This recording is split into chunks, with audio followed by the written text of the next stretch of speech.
જય શ્રી કૃષ્ણ. કેમ છો બધા? આઈ હોપ તમે બધા મજામાં હશો. આજે આપણે બનાવીશું, તમે રેસ્ટોરન્ટ જવાનું ભૂલી જાઓ એવી ટેસ્ટી ડીશ. તો આજે આપણે બનાવીશું મટર પનીરની સબ્જી.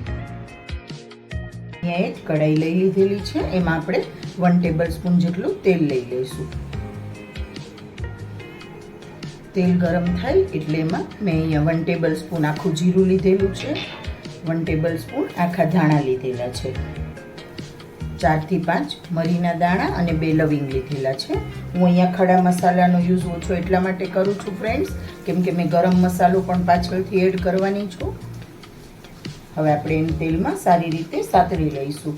તમે ગરમ મસાલા આ રીતે ન સાતળવા હોય તો પહેલાં થોડા રોસ્ટ કરી અને પછી પણ લઈ શકો છો. હવે મેં અહીંયા રફલી ચોપ કરેલી 5 થી 6 ડુંગળી લીધેલી છે, એમાં એડ કરી દઈશું. અને અહીંયા થોડા કાજુ લઈ રહી છું, એ પણ એમાં ડુંગળી સાથે મિક્સ કરી દઈશું. અને એને સારી રીતે થોડું સોફ્ટ થાય ત્યાં સુધી આપણે સાંતળી લેવાનું છે. હવે આપણી ડુંગળી થોડી સોફ્ટ થઈ ગઈ છે, તો મેં અહીંયા થોડા ટમેટાં કાપીને લીધેલા છે. 6 નંગ જેટલા મેં અહીંયા ટમેટાં લીધા છે, એને પણ આપણે રફલી ચોપ કરવાના છે. એને પણ એમાં સારી રીતે થોડા સોફ્ટ થાય ત્યાં સુધી આપણે કૂક કરી લઈશું. હવે આપણા ડુંગળી અને ટમેટાં સારી રીતે સોફ્ટ થઈ ગયા છે, તો આપણે એને રૂમ ટેમ્પરેચર પર ઠંડા કરી લઈશું. 15 થી 20 મિનિટમાં એકદમ ઠંડા થઈ જાય પછી આપણે એની પેસ્ટ બનાવીશું. તો ગેસની ફ્લેમને હું બંધ કરી રહી છું. હવે આપણે એને ઠંડા કરી લઈશું. ઠંડા થઈ ગયા છે, તો હું અહીંયા મિક્સચર જાર લઈ રહી છું. આપણે એમાં એને પીસી લઈશું. એની એકદમ ફાઇન પેસ્ટ બનાવવાની છે આપણે. મિક્સચર જારમાં ડુંગળી ટમેટાને લઈ લીધેલા છે. હવે આપણે ફક્ત પીસવા માટે 2 ટેબલસ્પૂન જેટલું એમાં પાણી એડ કરીશું અને એની ફાઇન પેસ્ટ બનાવી લઈશું. હવે અહીંયા હું 2 ટેબલસ્પૂન જેટલું તેલ લઈ રહી છું. હવે આપણું તેલ ગરમ થઈ ગયું છે, તો હું અહીંયા એક તમાલપત્ર નાખી રહી છું અને 1/2 ટેબલસ્પૂન હિંગ નાખી રહી છું. અને જે આપણે પેસ્ટ બનાવીને રાખેલી હતી એ એમાં એડ કરી દઈશું. હું અહીંયા ખડા મસાલાનો યુઝ ખૂબ ઓછો એટલા માટે કરી રહી છું કે હું જે હોમમેડ ગરમ મસાલા છે એ હું બાકી પાછળથી એડ કરી દઈશ આપણી સબ્જી જ્યારે બનીને રેડી થઈ જાય ત્યારે. એટલા માટે મેં ખડા મસાલા ઓછા લીધેલા છે. તમે તમારા ટેસ્ટ પ્રમાણે લઈ શકો છો. હવે આપણે એમાં બાકીના મસાલા એડ કરી દઈશું. હું 1/2 ટેબલસ્પૂન હળદર પાવડર લઈ રહી છું, 1 ટેબલસ્પૂન હું અત્યારે કાશ્મીરી લાલ મરચું પાવડર લઈ રહી છું, 1 ટેબલસ્પૂન ધાણા જીરું પાવડર લઈ રહી છું અને 1 ટેબલસ્પૂન મીઠું લઈ રહી છું. એને આપણે સારી રીતે મિક્સ કરી દઈશું અને 2 થી 3 મિનિટ એમ જ ચલાવતા રહીશું. આપણે આપણી અત્યારે પેસ્ટ એકદમ થીક લાગી રહી છે ગ્રેવી, પણ આપણે પાછળથી એમાં થોડું હમણાં ગરમ પાણી એડ કરીશું એટલે સરસ રીતે સેટ થઈ જશે. મેં પેસ્ટ બનાવેલી હતી એમાં જ મેં ગરમ પાણી નાખી દીધું છે, એટલે બાકીની જે પેસ્ટ હોય એ પણ આપણે સારી રીતે આમાં આવી જાય. અને મેં અહીંયા અડધો કપ ગરમ પાણી લીધેલું છે.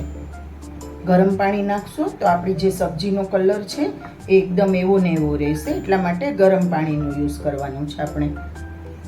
હવે હું અહીંયા 1/2 કપ લીલા વટાણા નાખી રહી છું. એને સારી રીતે મિક્સ કરી દઈશું આપણે. હવે આપણું તેલ એકદમ છૂટું પડી જાય, તેલ ઉપર આવી જાય ત્યાં સુધી આપણે ગ્રેવીને ચડવા દેવાની છે. તો આપણે 5 થી 6 મિનિટ માટે એને ઢાંકી અને ચડવા દઈશું. આપણે મટર પનીર બનાવીએ છીએ તો પનીર તો જોઈશે, તો હવે આપણી ગ્રેવી ચડે ત્યાં સુધીમાં આપણે પનીર રેડી કરી લઈશું. મેં અહીંયા 200 ગ્રામ પનીર લીધેલું છે. એના મીડિયમ સાઇઝના હું સ્ક્વેર કટ કરી રહી છું. તમને પસંદ હોય એ પ્રમાણે તમે નાના મોટા કટ કરી શકો છો. અને પનીર પણ તમે તમારી પસંદ પ્રમાણે ઓછું વધારે લઈ શકો છો. મેં પનીરના આ રીતે પીસ કરી લીધેલા છે. મેં મીડિયમ સાઇઝના પીસ કરેલા છે. તમે તમારી પસંદ પ્રમાણે નાના મોટા કરી શકો છો. તો મેં અહીંયા તેલ ગરમ કરવા મૂકી દીધેલું છે અને આપણું તેલ ગરમ સરસ થઈ ગયું છે, તો આપણે પનીરને એમાં ફ્રાય કરી લઈશું. ગોલ્ડન બ્રાઉન થાય ત્યાં સુધી આપણે એને ફ્રાય કરવાના છે.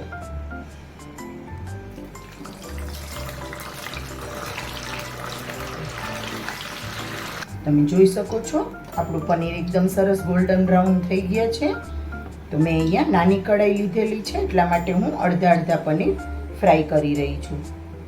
હવે આપણે અહીંયા એક બાઉલમાં પાણી લઈ લઈશું અને પનીરને એમાં નાખી દઈશું એટલે આપણો પનીર એકદમ સરસ સોફ્ટ રહેશે. હવે હું બાકીના પનીર ફ્રાય કરી રહી છું. એટલી વારમાં મેં અહીંયા બધું જ પનીર ફ્રાય કરી લીધું છે. આને પણ આપણે ગોલ્ડન બ્રાઉન થાય ત્યાં સુધી ફ્રાય કરી લઈશું.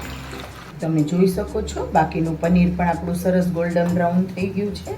તો એને પણ આપણે કાઢી અને એક પાણીનું જે બાઉલ લીધેલું છે એમાં 10 મિનિટ માટે રાખી દઈશું. આ રીતનું ગોલ્ડન બ્રાઉન થાય ત્યાં સુધી આપણે એને ફ્રાય કરવાનું છે.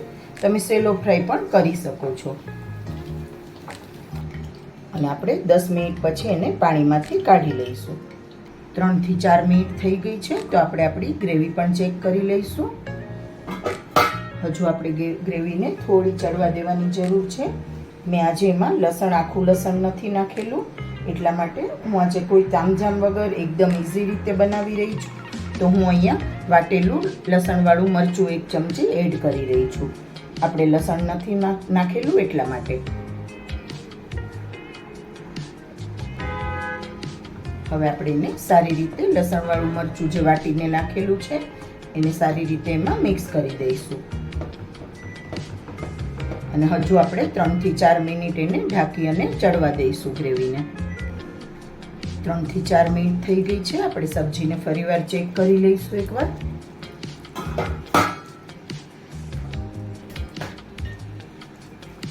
તમે જોઈ શકો છો આપણી ગ્રેવી સરસ થીક થઈ ગઈ છે અને સબ્જી પણ સરસ ચડી ગઈ છે. તો હવે આપણે પનીર એમાં એડ કરી દઈશું. જે આપણે ફ્રાય કરીને રાખેલું હતું એમાં એડ કરી દઈશું પનીરને.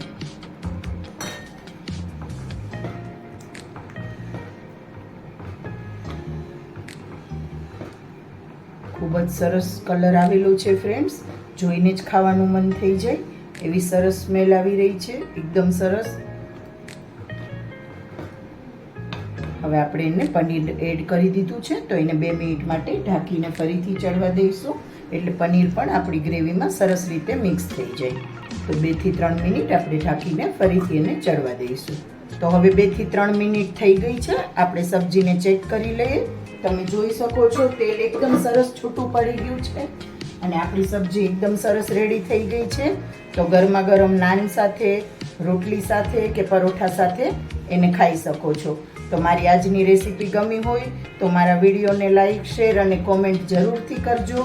મારી ચેનલ પર નવા હોય તો સબસ્ક્રાઈબ જરૂરથી કરજો ફ્રેન્ડ્સ. તો હવે આપણી સબ્જી રેડી થઈ ગઈ છે. ગેસની ફ્લેમ બંધ કરી દઈશું અને 1 ટેબલ સ્પૂન જેટલી હું અહીંયા કસૂરી મેથી લઈ રહી છું. એને હાથેથી મસળી અને સારી રીતે એમાં મિક્સ કરી દઈશું.